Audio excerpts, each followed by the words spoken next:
Huhulihin na mga e-vehicle gaya ng e-trike at e-bike na babaybay sa National Road sa Metro Manila simula Lunes. May mga umaalma sa patakarang yan pero meron ding sang-ayon.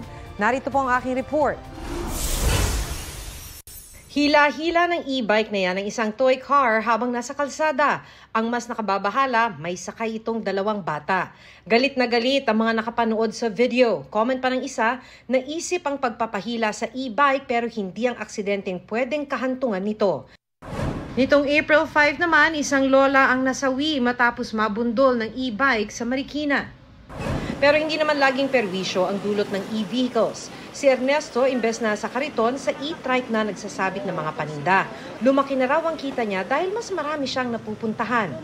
Ang e-trike, ang 1 month ko is 320 lang.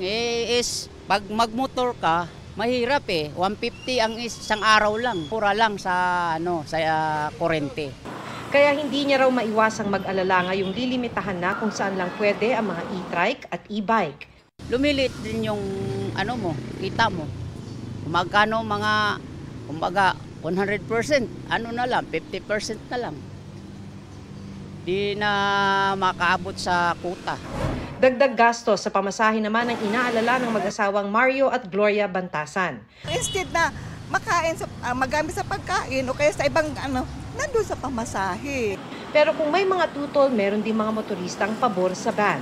Wala silang ibig sabihin yung restro Oo. Sumasabay sila sa sa kalsada.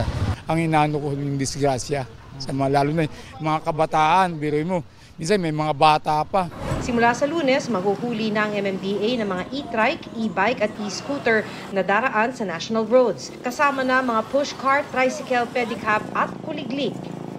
Yung mga e-trikes po ay talagang hindi pwede makipagsabayan sa mga malalaking sasakyan sa national roads. This is all about the safety of our people.